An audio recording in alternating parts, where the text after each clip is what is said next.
Saúde os irmãos com a paz do Senhor. Bom, eu queria deixar uma palavra de meditação para os irmãos, que se encontra em Mateus 24, do versículo 1 ao versículo 14. E quando Jesus descendo do templo, aproximaram-se dele os seus discípulos, para lhe mostrarem a estrutura do templo. Jesus, porém, lhe disse: Não vedes tudo isso? Em verdade vos digo que não ficará aqui pedra sobre pedra, que não seja derribada. E estando assentado no Monte das Oliveiras, chegaram-se a ele os seus discípulos, em particular, dizendo: Dize-nos quando serão essas coisas, e que sinal haverá da tua vinda e do fim do mundo? E Jesus respondendo, disse-lhes: Acautelai-vos que ninguém vos engane, porque muitos virão em meu nome, dizendo: Eu sou Cristo, e enganarão a muitos, e ouvireis de guerras e de rumores de guerras. Olhai, não vos assustei, porque é necessário que isso tudo aconteça, mas ainda não é o fim. Porquanto se levantará nação contra nação e reino contra reino, e haverá fomes e pestes e terremotos em vários lugares. Mas todas essas coisas são o princípio das dores. Então vos hão de entregar para serdes atormentados, e matar-vos-ão, e sereis odiados de todas as gentes por causa do meu nome.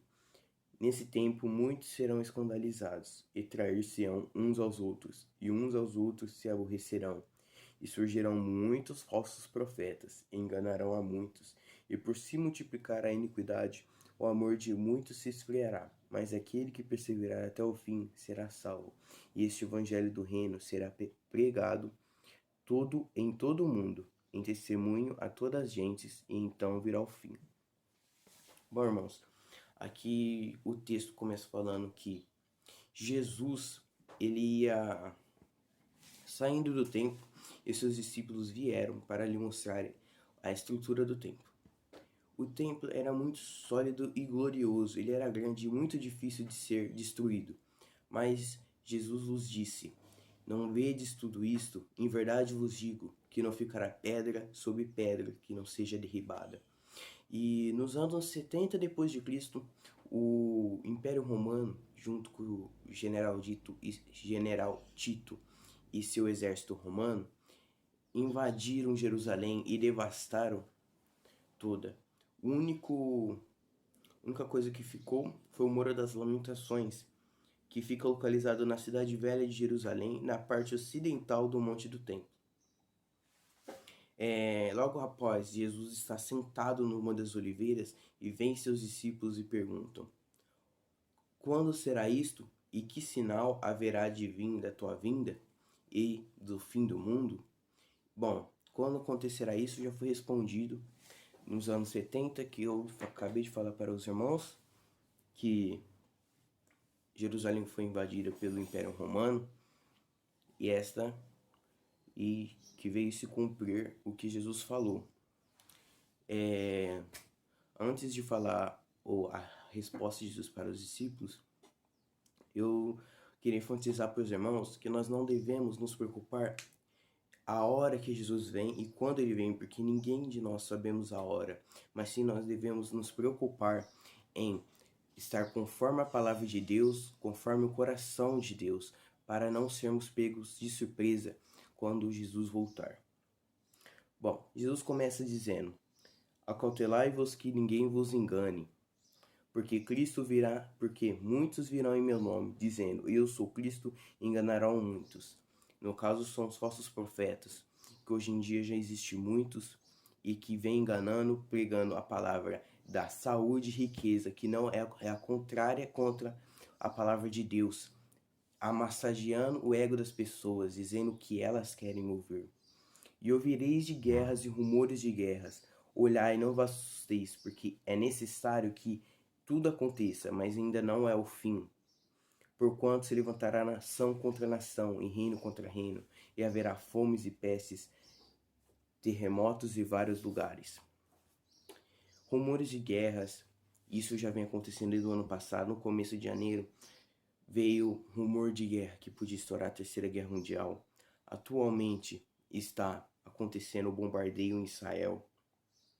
PS, estamos passando por uma pandemia mundial desse vírus que vem matando muitas pessoas, que muitas ainda nem conheceram o Evangelho. E os terremotos, os desastres naturais já vem acontecendo há muito tempo. E isso tudo já mostra que Cristo já volta. E logo depois fala que não devemos nos assustar, porque isso é necessário que aconteça, é necessário para Jesus voltar. E tudo isso não é o fim, essas coisas são os princípios das dores. Então nós seremos, então aqui na Bíblia fala que então vos hão de entregar para seres atormentados, matar-vos-ão e sereis odiados de todas as gentes por causa do meu nome. No tempo de Paulo e de Pedro, os cristãos eram arremessados nos coliseus para ser mortos por gladiadores ou por leões que estavam dias se comer famintos. E abria as comportas, os leões atacavam. Muitos estavam amarrados em tocos de madeira. Muitos eram torturados, colocavam eles num pedaço de madeira nos seus braços e amarravam suas duas pernas numa corda amarrada a cavalo. Os cavalos corriam em direção contrária e matavam as pessoas, arrancavam membros do seu corpo. E nesse tempo muitos serão escandalizados e trairão uns aos outros, e uns aos outros se aborrecerão. E surgirão muitos falsos profetas e enganarão a muitos. E por se multiplicar a iniquidade, o amor de muitos se esfriará. O amor de muitos se esfriará, multiplicará a iniquidade. Isso nós já vemos vendo há anos atrás já. Porque há uns 2 anos já atrás, há uns 3 anos, você podia, até hoje, você pode abrir um noticiário na TV e tá lá uma notícia que um filho matou um pai, ou um filho matou a mãe, ou um pai matou a mãe, um filho. E isso a gente pode ver que o amor se esfria. Mas aquele que perseverar até o fim será salvo, e este evangelho do reino será pregado em todo o mundo, em testemunho a todas as gentes, e então virá o fim. Bom, irmãos, aqui nos fala que o evangelho do reino será pregado em todo o mundo. Isso já era a missão dos discípulos, pregar o evangelho de Deus para todo o mundo. E essa é a nossa missão de hoje. Nós temos que pregar o evangelho de Deus com toda a nossa, buscar almas. Com toda a nossa força nós temos que pregar o evangelho de Deus, para mais vidas serem salvas. E Jesus disse que as boas novas sobre o reino seriam pregadas sobre todo o mundo antes de sua volta. E essa é a nossa missão. E depois de tudo, os sinais chegarão ao fim, e seremos arrebatados. A igreja do Senhor, os mortos em Cristo subirão primeiro, e depois os fiéis à igreja. Sedes firmes, não neguem a Jesus e continuem firmes, porque Ele está às portas. Nós devemos nos manter firmes na palavra, não devemos nos dar atenção às palavras dos falsos profetas. O único jeito de nós não sermos enganados, irmãos, é a gente manter firme, buscar a palavra de Deus e buscar a Cristo. E que Deus abençoe os irmãos. Foi uma pequena reflexão. Eu não estou aqui para ensinar ninguém, eu estou aqui para aprender. Eu só estou compartilhando uma reflexão, um estudo que eu faço diariamente. E é isso, queria desejar um bom dia, ou uma boa tarde, uma boa noite, não sei o horário que você está vendo hoje, e que Deus te abençoe. Amém.